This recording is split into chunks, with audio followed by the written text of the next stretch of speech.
Corona virus کیوں پھیلا، زلزلے کیوں آتے ہیں، وبائی امراض کیوں پھیلتی ہیں، باد و بارہ کی نظر انسان کیوں ہوتے ہیں؟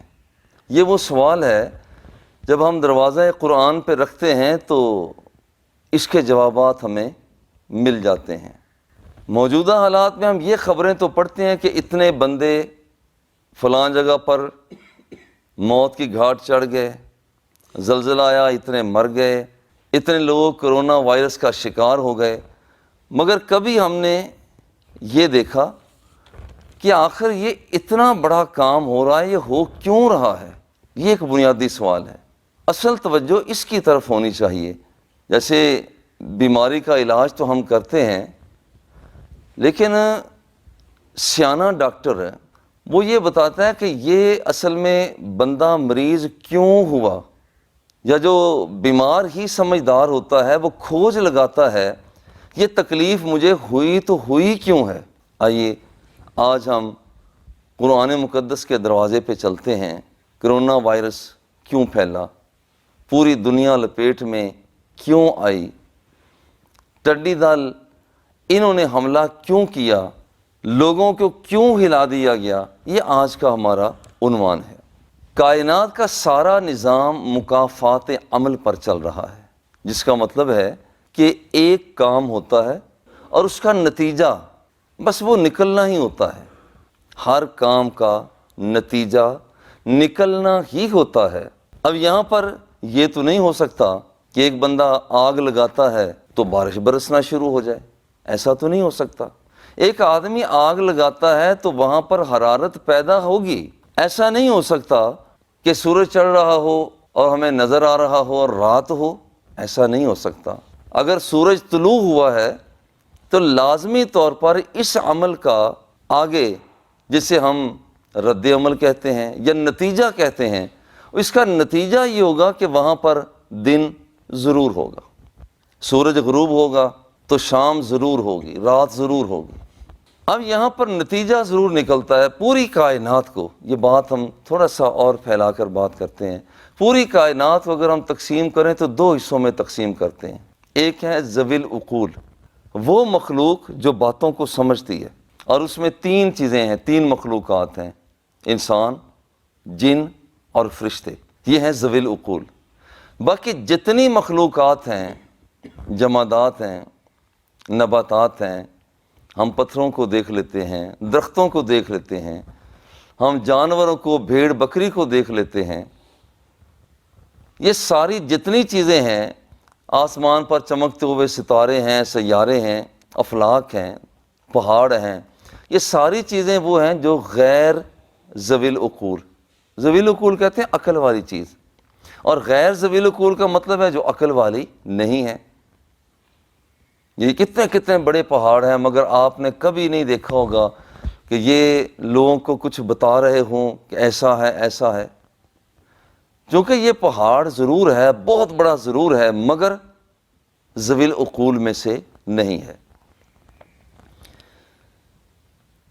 یہ چیزیں جو ذوی اور اس طرح سے غیر ذوی العقول ہو گئی۔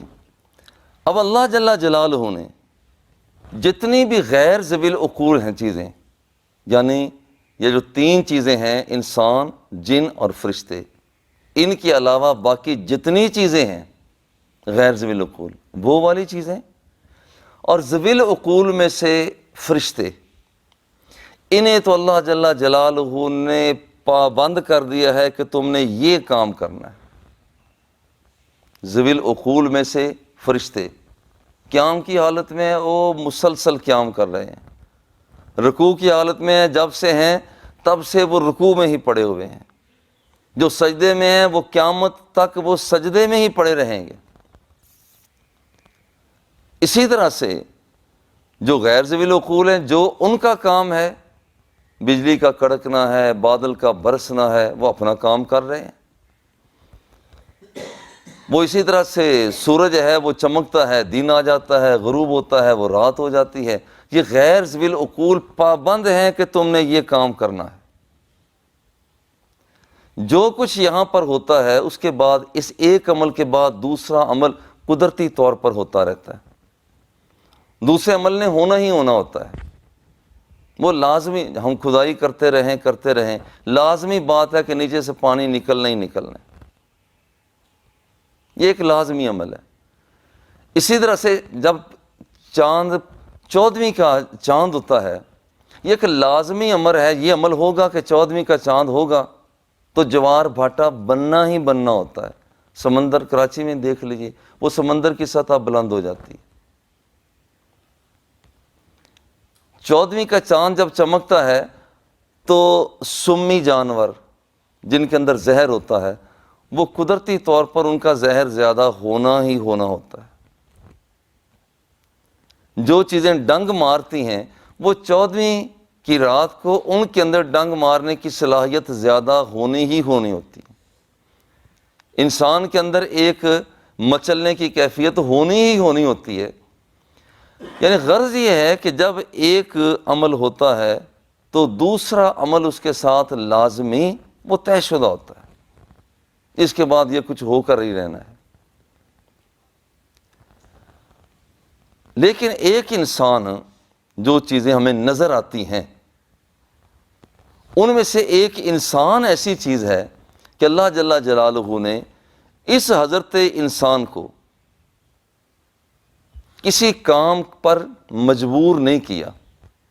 زمین مجبور ہے کہ اس نے یہی کام کرنا ہے، آسمان مجبور ہے اس نے یہی کام کرنا ہے، درخت مجبور ہے اس نے یہی کام کرنا ہے، مگر انسان کو مجبور نہیں بنایا، سب کچھ دے دیا۔ دینے کے بعد اور اللہ جل جلالہ نے اس پرزے کو اختیار بھی عطا فرما دیا، اور پرزے کو اختیار عطا کیا، یہ کام کرے گا تو نتیجہ یہ نکلے گا، یہ کام کرے گا تو نتیجہ یہ نکلے گا۔ اب یہ ہے وہ پوائنٹ جو ہمارے لیے سمجھنے کے لائق ہے۔ باقی جتنی کائنات کی چیزیں ہیں وہ خود بخود کام کر رہی ہیں، اور نتیجہ بھی اس کے ساتھ قدرتی طور پر وہ نکلتا چلا جا رہا ہے، نکلتا چلا جا رہا ہے۔ لیکن جس وقت انسان کام کرتا ہے تو اس کے لیے بتا دیا تو ہے با اختیار۔ یہ دو راستے ہیں، اس راستے کو اختیار کرے گا تو نتیجہ یہ نکلے گا، اس راستے کو اختیار کرے گا تو نتیجہ یہ نکلے گا۔ ہم نے انسان کو دو راستے عطا کر دیے ہیں۔ اب یہ بندہ جب قانون قدرت کے مطابق چلتا ہے، یہ پرزہ قانون قدرت کے مطابق چلتا ہے،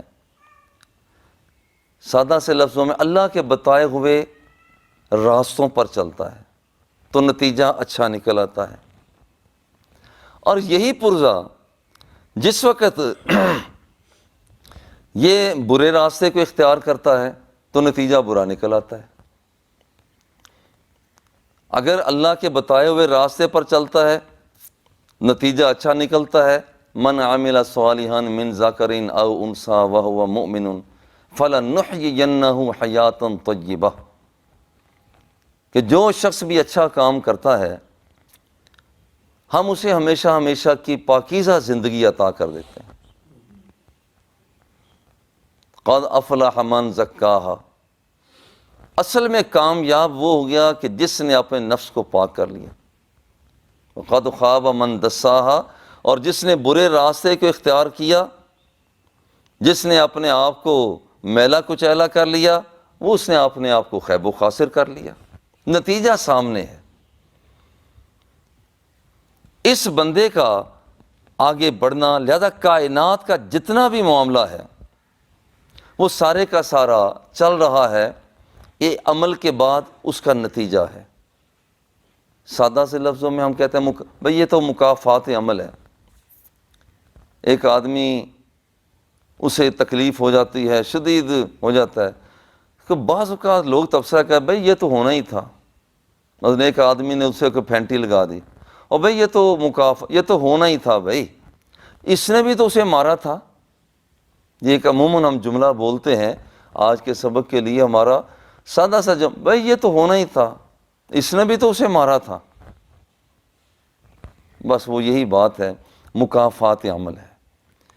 جب یہ عمل ہوتی ہے، لہذا کائنات جو ہے یہ مکافات عمل پر چل رہی ہے۔ عمل کا نتیجہ جو نکلتا ہے وہ جلد نکلے یا دیر کے بعد، نکلنا ضرور ہے، وہ جلد نکلے یا دیر کے بعد نتیجہ نکلنا ضرور ہے۔ اب دیکھیے کہ اللہ جل جلالہ نے جیسے ایک فرد ہے، ایک بندہ ہے، ایک انسان ہے، اس کو 3 قوتیں عطا فرمائی ہیں، عقلیہ، غضبیہ، شہوانیہ، یعنی سمجھنے والی قوت، وہ جس قوت کے ساتھ لڑائی کرتا ہے، غضب والی قوت، وہ جس قوت کے ساتھ افزائش نسل ہوتی ہے، شہوت والی قوت۔ لو 3 قوتیں دے کر فرمایا جا تو میری طرف سے آزاد ہے۔ یا اللہ کہاں جاؤں؟ فرمایا میں نے تمہیں 2 راستے عطا کر دیے ہیں، عقل کو استعمال صحیح کرے گا نتیجہ ٹھیک نکلے گا، عقل کو اگر کا استعمال غلط کرے گا نتیجہ غلط نکلے گا۔ لڑائی والی طاقت کو صحیح استعمال کرے گا نتیجہ ٹھیک نکلے گا، غلط کرے گا نتیجہ غلط نکلے گا۔ شہوت والی قوت ہے، اس کا استعمال صحیح کرے گا کہ یہ تیری رفیق حیات ہے، یہ تیرا ہم سفر ہے، تو نتیجہ ٹھیک نکلے گا۔ اور اگر اسی قوت کا استعمال غلط کرے گا تو نتیجہ اس کا غلط نکلے گا۔ اور بھی سادگی کے ساتھ آنکھ دے کر فرمایا جا تو میری طرف سے اب با اختیار ہے۔ اگر اس آنکھ کے ساتھ کوئی مرد غیر محرم عورت کو دیکھتا ہے تو بہت سے قدرتی طور پر یہ نظام فطرت ہے کہ اس نے کسی نہ کسی مصیبت میں، خواہ وہ نفسیاتی مصیبت ہو، خواہ وہ بدنی مصیبت ہو، روحانی مصیبت ہو، اس نے گھر ہی جانا ہے، ایک نتیجہ نکلنا ہی نکلنا ہے۔ اور جس نے اپنی آنکھ کا استعمال کیا، بیت اللہ شریف کو دیکھ لیا، روضۃ الرسول کو دیکھ لیا، قرآن مقدس کو دیکھ لیا، اور اگر اس بندے نے احادیث نبویہ کو پڑھنا شروع کر دیا تو پھر اس کا نتیجہ اللہ کی رضا کی صورت میں نکلنا ہی نکلنا ہے، یعنی نتیجہ ضرور نکلے گا، ایسا نہیں ہو سکتا کہ نتیجہ نہ نکلے۔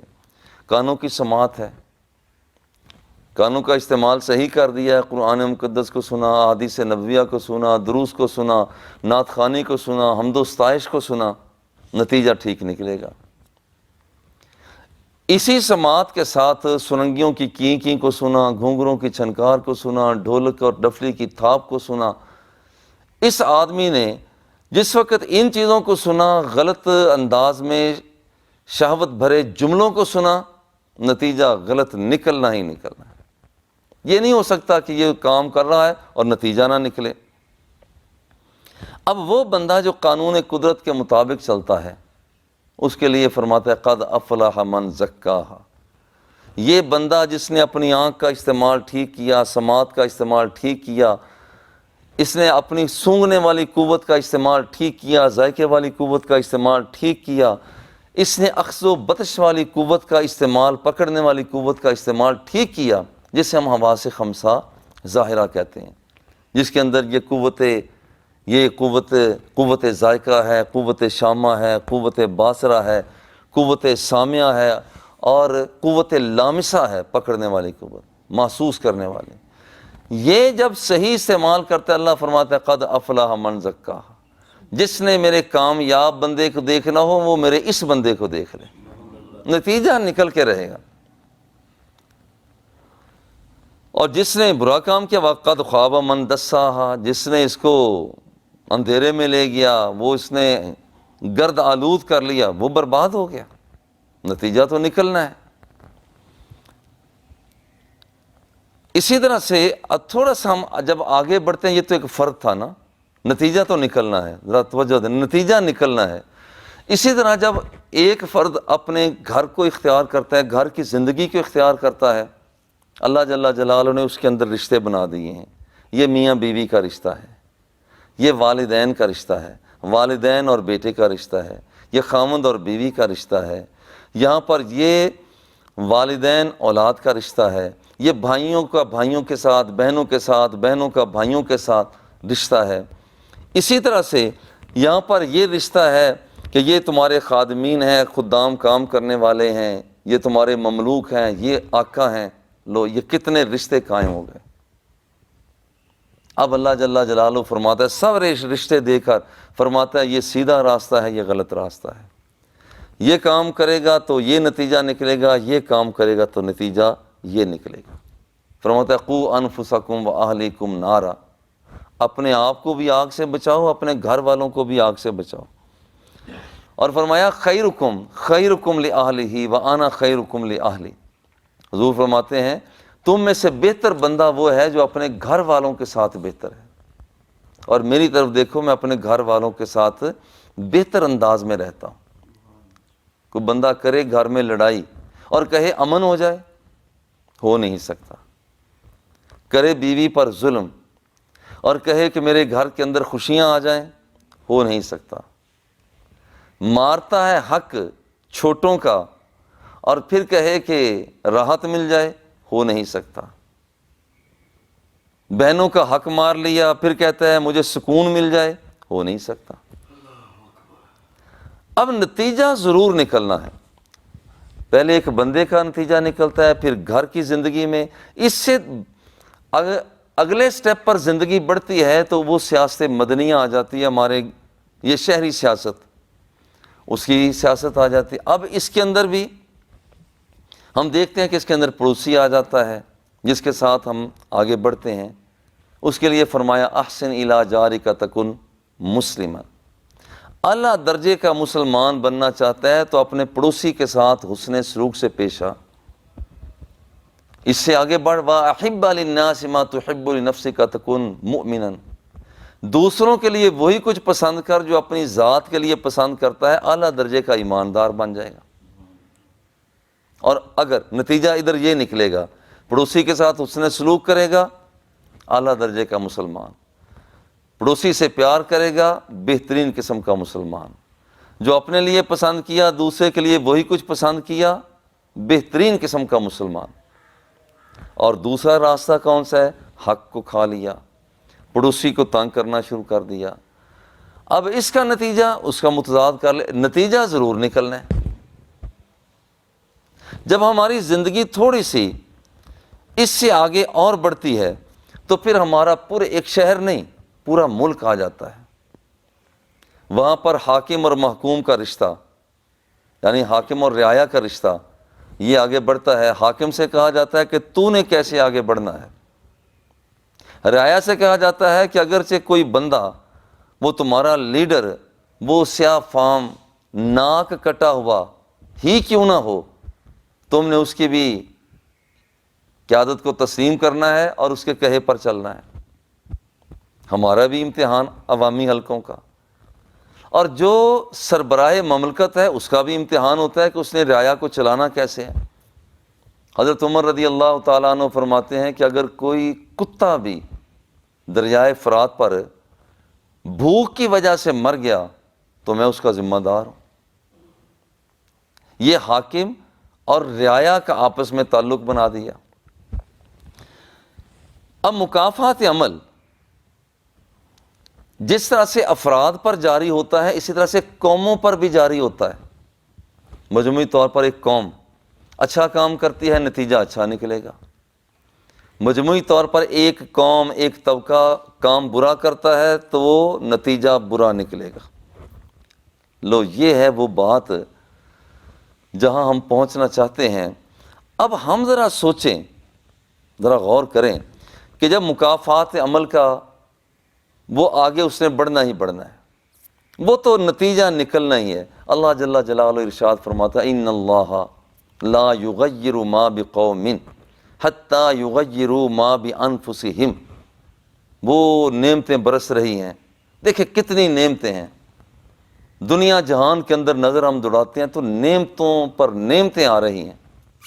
رب ذوالجلال فرماتا ہے میں اپنی نعمتوں کو اس وقت تک بندوں سے زائل نہیں کرتا، بندوں سے سلب نہیں کرتا جب تک کہ بندے اپنے طور اطوار بدل نہیں لیتے، غلط کاموں کی طرف نہیں نکل جاتے۔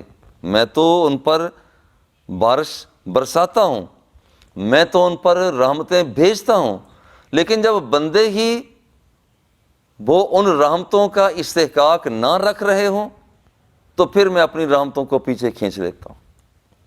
یہ ہے وہ بات جو سمجھنے کی ہے کہ رب ذوالجلال اپنی عنایات عطا فرماتا ہے، مگر جب قوم من حیث القوم وہ اس سے انکار کر دیتی ہے، سمجھنے کی بات ہے جب راتیں ساری راتیں وہ لوگوں کی نیٹ پر گزر جائیں، وہ دن بھر رقص و سرود کی محفلوں میں گزر جائیں، جس وقت وہ کچہریوں کے انداز وہ جھوٹی قسموں پر گواہیوں میں گزر جائیں، جس وقت بندے کے اعمال وہ بندہ خود ہی انہیں کالے کر لیتا ہے، تو یہ رب کے غضب کو دعوت دے رہا ہوتا ہے، چونکہ نتیجہ ضرور نکلنا ہے۔ یہ ہو نہیں سکتا کہ نتیجہ نہ نکلے، نتیجہ ضرور نکلنا ہے۔ اللہ جل جلالہ ارشاد فرماتا ہے وَكَذَلِكَ أَخْذُ رَبِّكَ إِذَا أَخَذَ الْقُرَىٰ وَهِيَ ظَالِمَةٌ إِنَّ أَخْذَهُ عَلِيمٌ شَدِيدٌ، تیرے رب کی پکڑ یوں ہی ہوا کرتی ہے، اذا اخذ القریٰ وہی ظالمۃ، بستی جب ظالم ہوتی ہے، ظلم کرنے والی ہوتی ہے، اللہ پھر اسے گرفت میں لے لیتا ہے۔ ظالم کا مطلب ہوتا ہے جو کام کرنا تھا وہ کام نہیں کرتے، اور جو نہیں کرنا تھا اس کی طرف بھاگے جا رہے ہیں۔ مثلا وہاں پر ایک کام عدل کا کام کرنا ہے وہ تو کرنا نہیں، ناانصافی کی طرف بھاگے جا رہے ہیں۔ کھانا حلال کو ہے مگر طلب حرام کی کر رہے ہیں۔ کرنا رحم و کرم تھا مگر کر جبر و استبداد رہے ہیں۔ قانون حکومت شورائی ہونا تھا مگر بھاگے جا رہے ہیں بادشاہت کی طرف، بھاگے جا رہے ہیں جمہوریت کی طرف۔ مثال کے طور پر کام ایک کرنا تھا، چل دوسری طرف رہے ہیں، نتیجہ اچھا کیسے نکل سکتا ہے؟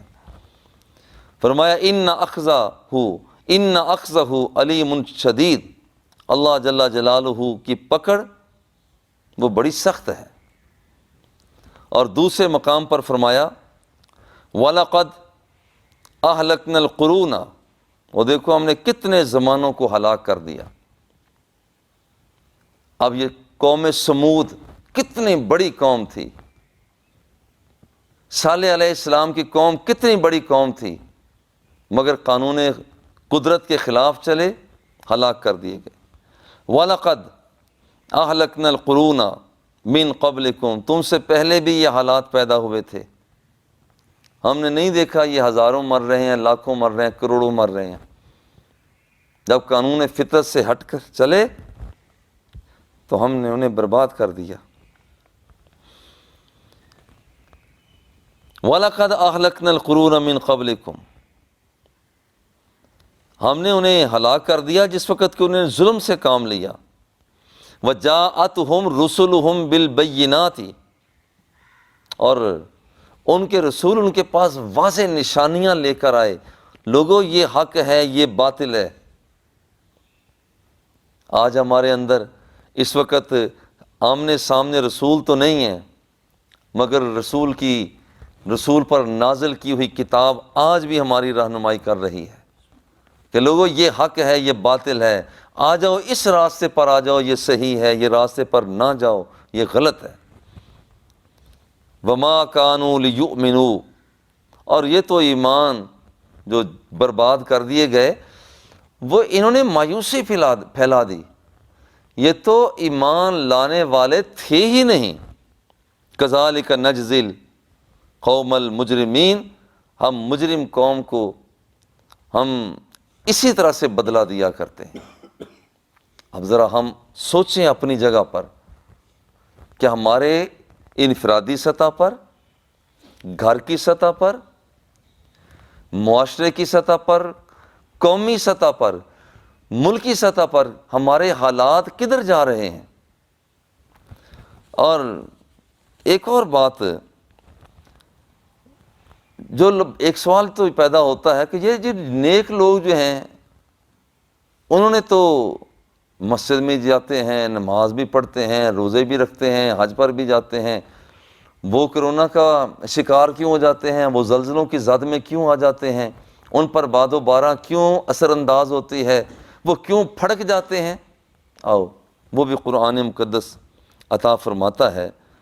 فرماتا ہے وَاتَّقُوا فِتْنَةً لَا تُصِيبَنَّ الَّذِينَ ظَلَمُوا مِنْكُمْ خَاصَّةً، نیک کام کرنے والوں اس وقت سے، اس فتنے سے بچو، ریاضت کرنے والوں اس فتنے سے بچو، اس عذاب سے بچو، اس عذاب سے ڈرو۔ وَاتَّقُوا فِتْنَةً لَا تُصِيبَنَّ الَّذِينَ ظَلَمُوا مِنْكُمْ، وہ مصیبت وہ خاص طور پر صرف ظالموں پر ہی نہیں ہے نازل ہوتی، وہ تو انہوں نے غلط کام کیا، ان پر تو مصیبت نازل ہونی ہی ہونی ہے، نتیجہ اس کا نکلنا ہی نکلنا ہے، مگر اس وقت سے بچو کہ تم انہیں روک سکتے تھے تو تم نے نہیں روکا، اب یہ مصیبت کہیں پلٹ پر تمہارے اوپر بھی لازم نہ ہو جائے۔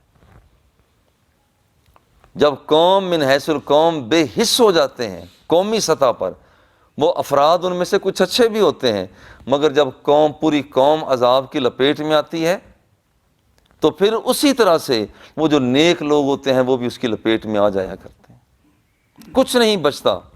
وَاعْلَمُوا أَنَّ اللَّهَ شَدِيدُ الْعِقَابِ، یاد رکھو کہ اللہ کا عذاب بڑا سخت ہے۔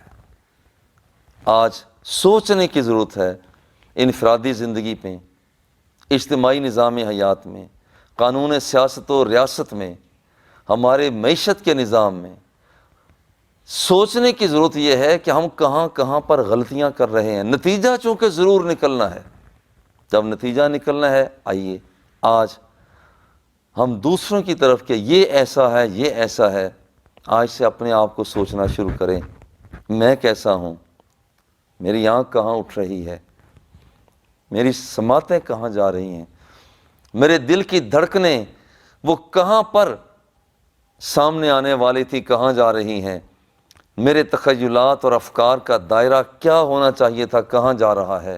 آئیے آج سوچیں اور سوچ کر اپنی اصلاح پہلے کریں بنسبت اس کے کہ دیکھیں کہ وہ کیا کر رہا ہے، یہ سوچیں میں کیا کر رہا ہوں۔